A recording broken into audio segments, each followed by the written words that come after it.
조국 전 장관에 대해서 검찰이 구속영장을 청구했습니다. 유재수 당시 금감원 국장의 비위 감찰을 무마한 혐의를 받고 있습니다. 영장의 발부 여부를 놓고 윤석열 대 조국 싸움의 승패로 보는 국민들이 많을 겁니다. 이 문제 잠깐 살펴보겠습니다.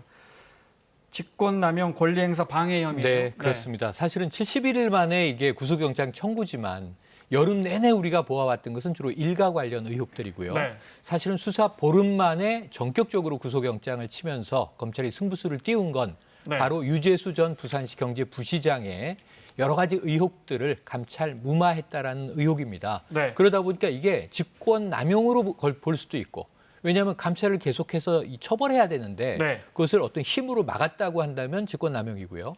또는 감찰을 해야 하는데 조용히 덮었다면 이게 직무유기가 될 수도 있어서 무엇으로 걸 것인가 했는데 직권을 남용하여 결국은 해야 할 감찰을 무마시킨 것으로 네. 구속영장 청구가 됐습니다. 네. 자, 그래서 과거에 벌써 1년 전부터 논란이었죠. 네. 국회 운영위에서 조국 전 당시 민정수석에게 그때 왜 유재수라는 사람의 비위 사실이 드러났는데 조사를 감찰을 하다 말았느냐라고 따져 물었습니다. 그때 입장 들어보겠습니다. 유재수 건도 백원우 비서관이 금융위 부위원장에게 지시를 해서 인사 조치를 내렸습니다. 그것도 알고 계셨어요? 유재수 전 금융위 국장 경우에 있어서는 그 비위 첩보가 저희에게 접수되었습니다. 첩보를 조사를 한 결과 비위 첩보 자체에 대해서는 근거가 약하다고 보았습니다. 그런데 그 비위 첩보와 관계없는 좀 사적인 문제가 나왔습니다. 그 말씀은 제가 답변을 드리지 못하겠습니다.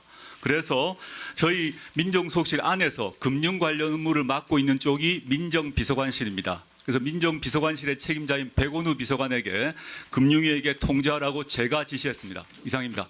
첩보 의혹이 나왔는데 그때 당시엔 구체적이지 않았고 근거가 약했고 그래서 금융위원회 직원이니까 그렇죠. 금융위원회에서 조치해라. 인사조치하라라는 네. 권고를 했고 네. 결국은 이제 그 금융정책국장직에서 내려왔거든요. 네. 그런데 문제는 본인이 사표를 내고 나갔고 뭔가 징계는 없었습니다. 네. 다만 이 청와대 민정수석실에서 당시에는 네. 인사조치가 필요해 보인다라고 의견을 준 건 또 사실이기 때문에 바로 이 대목 때문에 뭔가 조치가 아예 없었던 것은 아니니까 직무유기가 아니고 직권남용으로 저는 걸었다는 생각이 드는데요. 네. 어쨌든 그 사실은 말씀하신 대로 국회에서도 한번 공방이 있었던 대목입니다. 네. 검찰 조사 때문에 이 건 때문에 조 전 장관이 2번인가 검찰에 불려 나왔죠. 그죠?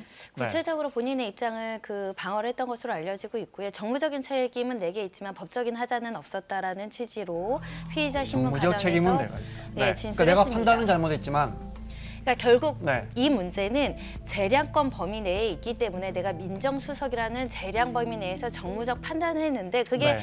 일부 뭐 불찰이 있거나 부족했을 수는 있지만 이것이 위법하게 직권을 남용해서 범죄에 이르지는 않는다. 그리고 최종 책임이 내가 있다라는 것은 그 윗선이 강요하지 않았다.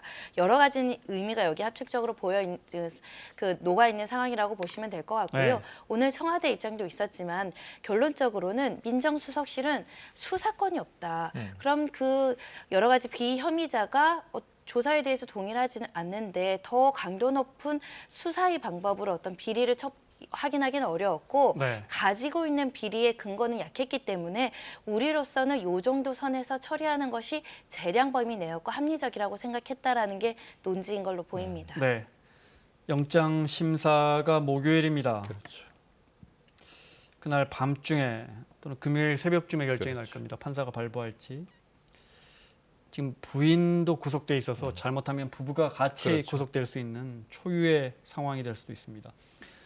영장 판사가 뭘 제일 눈여겨볼까요? 그러니까 지금 대립되는 청와대에 주장하는 것처럼 강제 수사 권한이 없고 그 네. 당시에 재량 범위 내어 있었다라는 주장이 성립하기 위해서는 그 당시에 조 전 장관이 비리에 대해서 얼마나 구체적으로 확인할 수 있었느냐. 특히 지금 네. 5천만 원대의 뇌물로 기소된 유재수 전 부시장 사건과 관련해서 얼마나 더 많은 정보를 갖고 있었거나 가질 수 있음에도 불구하고 만연히 사퇴 처리만 했느냐. 이 부분이 핵심이어서 네. 이 청와대 민정수석실이 가지고 있는 자료의 정보 정보의 양이 굉장히 중요합니다. 누가 봐도 뇌물인데 그때 어디까지 알고 있었느냐? 예, 누가 봐도 네. 뇌물인데 덮었다라고 한다면 영장이 발부될 가능성이 그렇죠. 많고요.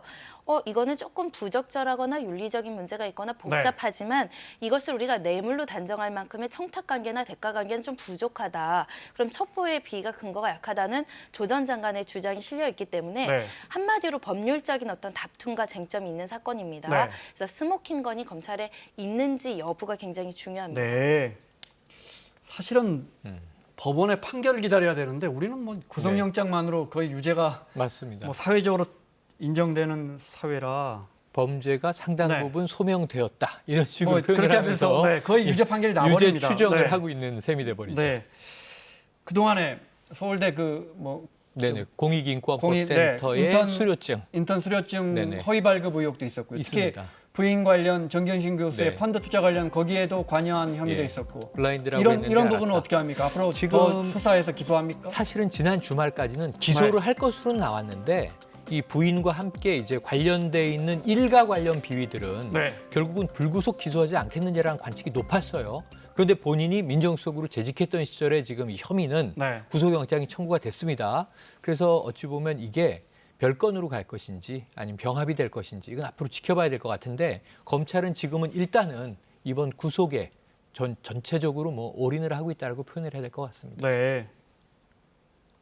어떻게 보세요? 발부돼요? 법리적 다툼이 굉장히 큰 사건이라서 기각될 여지를 배제하기 어렵습니다. 다만 기각된다고 하더라도 현재 가족 사건에 대한 혐의, 피의 사실, 범죄 사실을 추가해서 다시 영장 청구해서 심판을 받아볼 가능성이 있기 네. 때문에 최종적으로 영장이 발부되는지 여부는 굉장히 조심스럽게 지켜봐야 되는 상황입니다. 어느 쪽에 무게를 두시겠어요? 저는 일단 이번 건에 대해서는 청와대의 이야기가 자 수사권이 없다, 강제 수사권이 없다. 본인이 출석하지 않은 상황에서 네. 더 이상 감찰을 진행하기 어려웠다. 그래서 정무적 책임은 내가 진다라는 게 이제 조국 전 민정수석의 입장이잖아요. 그래서 검찰이 아주 명확한 증거를 제시하지 네. 못한다면 기각 가능성이 조금 더 무게를 둬야 하지 않나 싶습니다. 알겠습니다.